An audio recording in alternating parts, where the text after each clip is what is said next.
and I was pulling the chainsaw out, and my brother was wearing wool pants at the time, and I saw the wool pants just kind of, Ooh. yeah.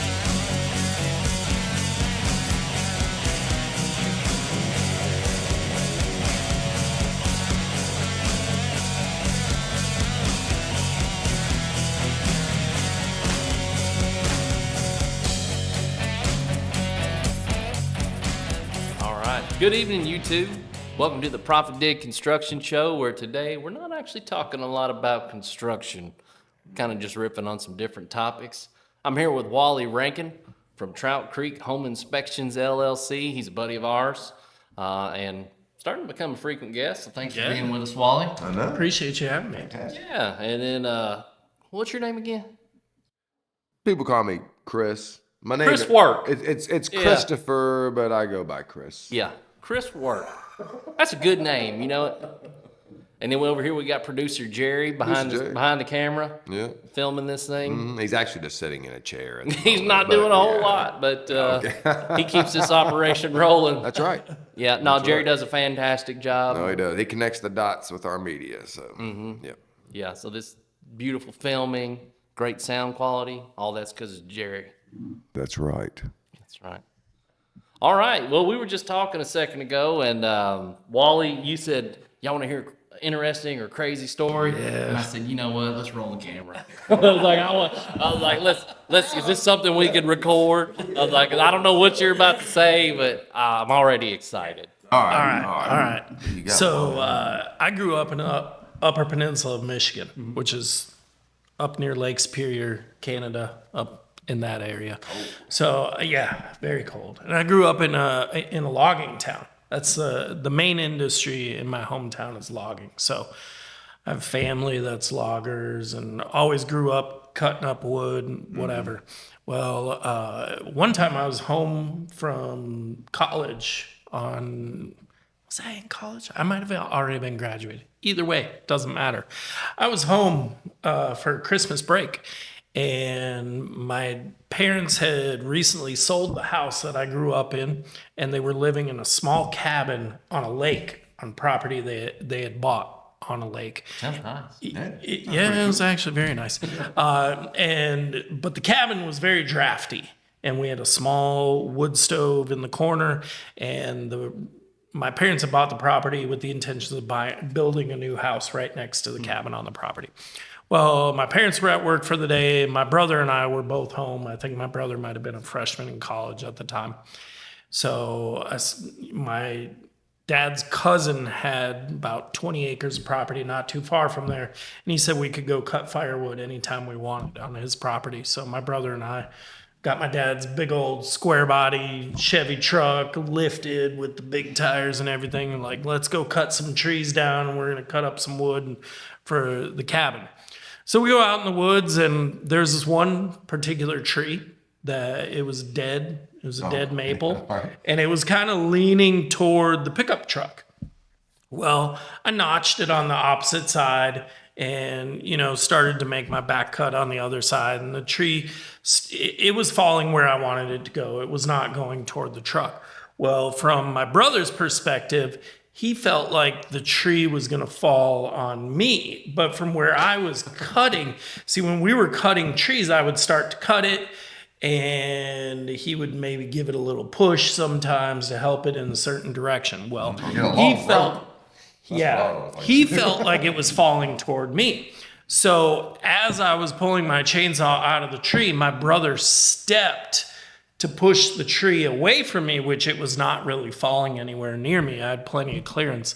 And I was pulling the chainsaw out, and my brother was wearing wool pants at the time, and I saw the wool pants just kind of, Ooh. Yeah. Once that bar gets it, man, it's like, whoosh. Yeah. Oh. And I set the chainsaw down, and I said, lay down on the ground, lay down on the ground.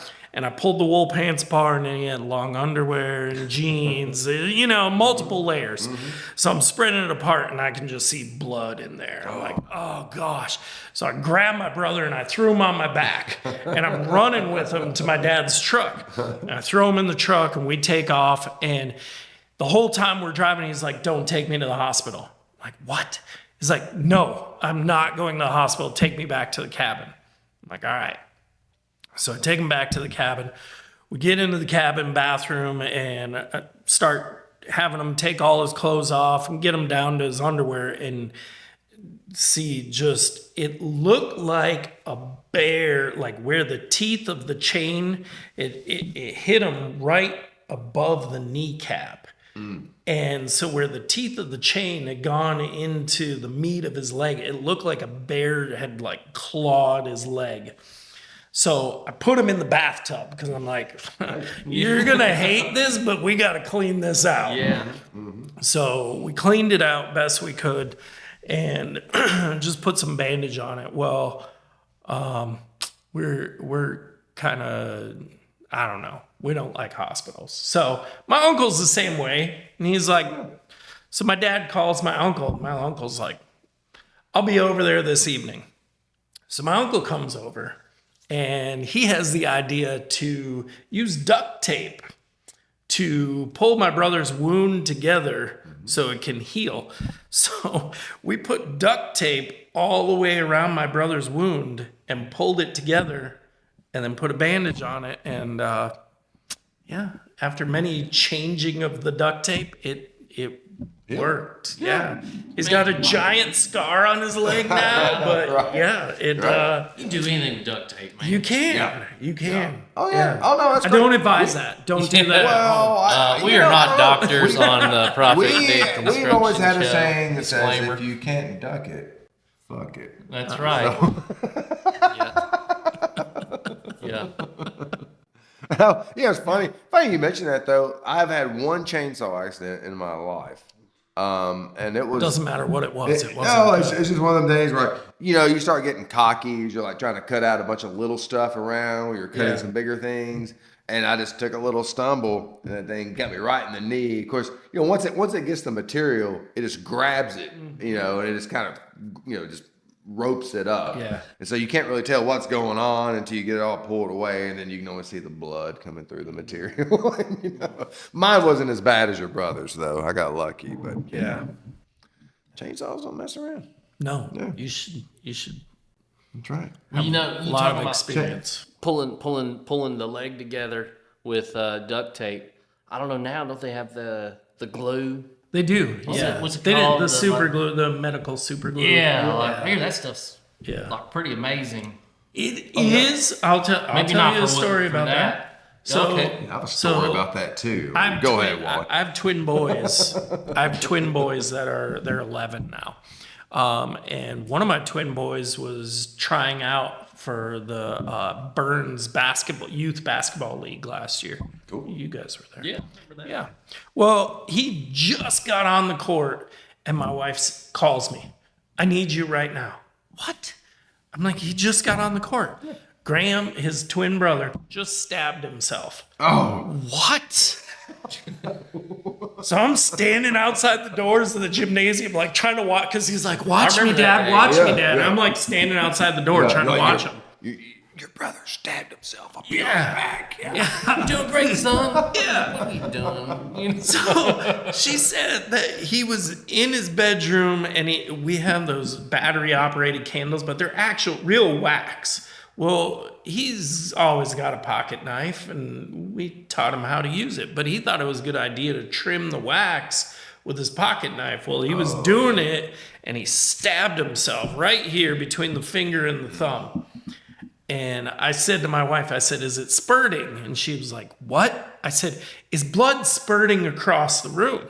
She said, no. I said, great. Keep pressure on it. We'll be home as soon as the tryouts are over. Yeah. So Yeah. she did. She kept pressure on it and bandaged it up. And I got home and I looked at it and it was deep. I mean, real deep.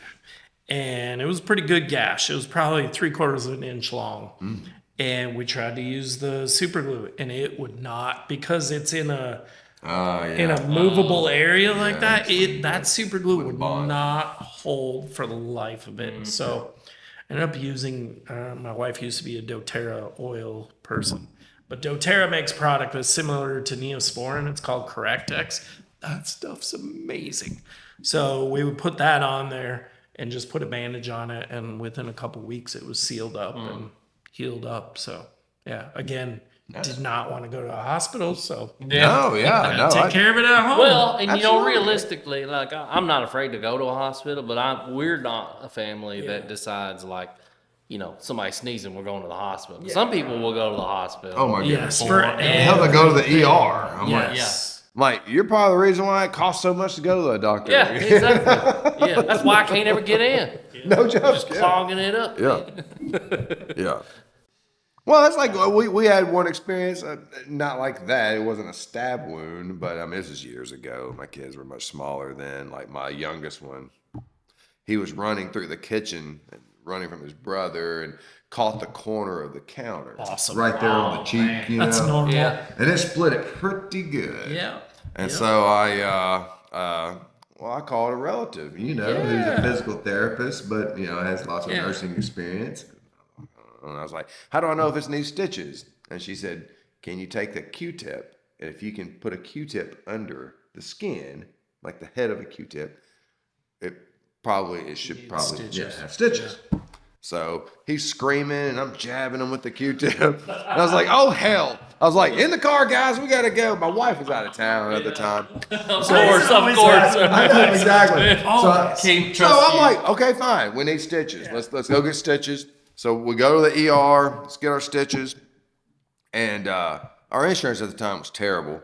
And they didn't stitch it. They glued it. So I only had to pay like $1,200 for them to super glue my boy's face. I'm like, this is ridiculous. I'm like, I could have taken care of this. Yeah. Yeah. My brother had the same injury. My poor brother. I'm telling stories about how I got injured. But we were at my cousin's Your poor house. brother, man. Yeah. Well, he was younger, so he always got beat up. But we were at my cousin's house playing croquet. And my cousin, his ball had gone over. Somebody sent him over the hill. So he was trying to hit it back. Well, my brother was standing too close, and my cousin swung and hit him right in the cheek with the croquet mallet. Heavy. With the mallet. With the mallet. Oh, man. And split it open. So we went home, and my dad had heard that you can take an egg and like that kind of bubbly part in the egg, you can use that and seal up wounds with it. Really? Well, my brother was laying on the kitchen table. He was trying. It didn't work. Oh, okay. We ended up having to go to the hospital. Yeah. Oh, man. Man, I just picturing you with that Q-tip. Like maybe it didn't go in at first, but you were like, oh, I bet I can get it in there. No, it actually went under the skin pretty easily. Oh, and I'm surprised. Like minimal that's kind effort. of a rule of thumb. I didn't know that. I didn't know understand. that either. Like if you can take the head of a Q-tip and you can get it under the skin, it should be stitched more often than not.